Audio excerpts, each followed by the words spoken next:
when it comes to veterans, looking at Vetted VA, I've noticed seeing a VVA1 or VV1, VV2, something that, could you kind of explain what that is? Yeah, so they've created, kind of like with the military, they create ranks based on roles. And some of the roles are, in the military are, sergeants and different things, and you progress in rank. Right. And a lot of times when you progress in rank, you're progressing in rank based on responsibilities that are going to be given to you. Right. The same's true with Vetted VA. When it was started by Marines, so it obviously has that feel to it where it's military-esque. And so they created a rank structure that's exactly the same, where starting as a VVA1, that's the beginning where you're testing and you're learning and you're growing through understanding the VA loan and all the policies and stuff like that, all the way through going to observe moderating and observe what the squads do. And we can talk through squads and all that too. But we do that. Then as you progress, you go to VVA4, you can at that point become a squad leader. VVA5s, they do a lot of training and teaching and maybe teaching in the community on bases and different things like that. Okay. And then VVA6s and VVA7s were just recently released over the past year. We've been working on this to be able to create a community-led, meaning the Vetted VA community will be leading the Vetted VA group rather than it be run by like a president, CEO kind of thing. Okay, so now that it's grown enough, you have VVA6s that are, or VVA4s up that are squad leaders and things like that, that have their groups. And that, since it's grown so much, they're able to make it a community base, so squad ran basically. Correct. Okay.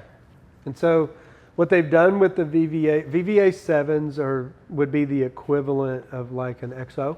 Okay. Okay. So that's like the chief operating officer, whatever that is. Right.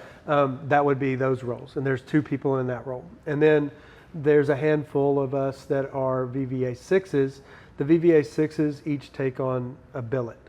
And they've created these billets. These billets are, like a billet would be member approval. So when people come into Vetted VA to the Facebook page or want to join Vetted VA, they come in, they have to be vetted. We have to, like every single veteran is vetted to make sure, one, they're a veteran, to make sure that they're going to abide by the rules, because we have a set of rules that we want to make sure we follow. I just got through that process. They just let me in that group. Yeah. So, and it's really crazy because, as you know, the military is known for having not so nice language, rather flowery language. Yeah. Vetted VA, one of the rules is there's no cussing allowed. And that's the thing is, when it comes to the military, everyone associates colorful language with them. However, that is outside of your professional times. When it comes time for a drill and ceremony or anything that is ceremonial showing out in the military, any instructions you give, everything is completely formal and there is no cursing. So it makes sense why they go up like that, especially if they're going to take the educational front and making it appear the professional side. Right. Well, and that's a cool approach on it, though. They've done that, and they've done it, it's multifaceted. That's one reason. How can you take somebody seriously when there's this much language? Another thing is just the Facebook rules. The more you put questionable behavior into a Facebook group, the more likely it's going to get banned. Right. And you put 85,000 people together in one group, that's a lot of people that can side rail a Facebook group pretty easily. So you have to have people constantly monitoring. We have people monitoring 24/7. Wow. 365. Wow. Okay. Cool. And that's just to keep it professional. So, is that, you said that's one of the billets of like a VVA6? You're a VVA6, right? Correct. So there's a billet for education. Okay. There's a billet for testing. There's a billet for member approval. We have a billet for low engagement. Okay. So moderators have a minimum requirement of engagement. Right. What that means is every single moderator in our group is in one of 2 categories. They're either in active duty or they're in reservist duty. If they're in reservist duty, they don't have the responsibilities of every single week being in squad rotation. Okay. But they're in reservist duty for a couple of reasons. Maybe they needed a break. Maybe they wanted to take time off. Or it's not actually the military. It's military-esque. Correct. They're not stuck. Correct. And then active duty is every 8 days we're assigned a specific squad. Every 8 days we have a rotation, and every squad has 8 to 10 people on their squad. And then we have even broken that down to fire watches throughout the day. So you have early Alpha fire Bravo watch. team and Yeah. So like it's all broken down and organized so that it can be taken in bite-sized pieces, and not one person has to bear the weight of a whole week or anything like that. Right. So every 8 days, moderators are on and they serve in their squad duty, and they're monitoring basically for. There's usually a couple people in member approval. There's usually a few people that are assigned to maybe a specific thing like maybe TikTok or some other of the channels that they do that too. But a majority of the time it's just answering VA questions and VA veteran questions for people in the group. One of the coolest things about this is there is so much structure here. They have their responsibilities. It's put out, but not a single bit of it sounds like it's for monetary gain. Every bit of it sounds like it is to make sure they can efficiently empower veterans with education. That is correct. That is the coolest thing ever. Mm-hmm. Since I've been in the group and stuff, I haven't seen anyone soliciting, like you said. You don't see any sales pitches, nothing. They are just there for education. Yep. That is one of the coolest things. And I know that as one of the mentors at the rank you are, you yourself and most of the other people in there are also self-incentivized to go, and you guys are all wanting to preach your own education as well. Like one thing for you, I know that you've written several books, right? Mm-hmm. And are they focused specifically on veterans, or what were they focused on? My first book that I wrote was specific to veterans. I actually have them. This is my book, Home Buying Made Easy for Veterans. Home Buying Made Easy. I actually wrote that in 2018. And it's just the ins and outs, explaining the VA loan and trying to help a veteran more or less who doesn't maybe have the information that they need to know how do you go about buying a house. Like, it's not just about the VA loan, but hey, we're going to talk about how to get a home inspection and how to pick a realtor, how to pick a loan officer, how to all that information just to help veterans. And that's really why I wrote it. So you got on here, I see 12 kids and then loans. Can you tell me what that is? Yeah, that is when I started in the industry. I remember I told you at the beginning, I started and I didn't know anything. So the company that I went to work for, they were like, oh my gosh, we just hired a guy with 11 kids and one on the way. We got to do something. How are we going to, he's going to go broke. Like, he's in an industry, he's going to go broke. Because we got to come up with a slogan. How about something with the kids? Like, he's got to feed his kids or something. So we came up with, I have 12 kids. This was about you? You had 11 kids when you made this career change? Yes. I had 11 kids and my wife was pregnant. That is bravery. That is bravery right there. That's bravery, man. You've got number 12 on the way. So that's where the slogan came from. Yep. So I have 12 kids. I have to close loans. And all that does is guarantee that you're going to do your absolute best. Right. If not, you're going to get jumped by 12 people when you get home. For sure. Well, that's awesome. So did you write any more that were focused on not for veterans or anything like that? Yep. Like just overall? So I actually I rewrote the veteran book. So I called it Home Buying Secrets for Veterans. And then while I was on the path of doing the Home Buying Secrets, I did one for first-time homebuyers, and I also did one for self-employed. So really kind of hitting different targets of people that, and the cool part about this is you can take a look at them. The cool part about all the books, even my first book, I learned from the first book there were things that I missed, like you always would, right? So I made up for that because I was like, everything I missed, I wanted to make sure I put in the new veteran book. So my new Home Buying Secrets veteran book, in the back of it, I put the appendix with everything from not just about the VA loan, but how you can get VA benefits. There's like reaching out to VSO or things like that. Also, I put a suicide prevention hotline in there because veterans really struggle, and They do. I don't want to, like, to me it's not about the book. I could carry, like, anybody wants a book. If you ever run across somebody that needs a book, send them to me. How do they get it? Well, you can go on Amazon and get the book, but you Okay. can get it for free if you just contact me. I'll just send you a book. I'll send Okay. anybody a book. So I'm not out to make, I don't need to make money on a book. Call me, I'll give you a book. the amount I of give work away a that lot of put books. into these books is insane. I mean, I know that you mentioned the veteran homebuyer one on here, but just as I was looking, you have your homebuyer, you're self-employed. You've gone through the niches, you've learned more, and then you've wrote it out. More than just vetted VA that you're doing. Are you active or the reserve there? I'm active. Okay, so you're doing a squad rotation every 8 days right now. Not only that, you are going out of your way into separate niches and breaking down the information for not only veterans but everybody, because you do understand how complicated this entire process is. There's nuances to each one. Like the problem that I've found, and maybe it's because of how I started in the industry. Starting in this industry, I went and took a test. I didn't know anything about loans. I didn't know anything about mortgages. So radio ads. I thought, I know, I sold radio ads. I thought Fannie and Freddie were like brother and sister. I didn't even know like what it was, like anything, right? Like I always make fun of that. Well, if I don't know, there's no way you know. And Right. There's no way that a first-time home buyer knows, and they don't understand. So we just recently helped a client, and they haven't bought a house in 30 years. Okay. Now, imagine what the mortgage industry was like 30 years ago and what it is today. Just like time travel right there. I We've bet it's gone culture through shock. a crash, a housing crash.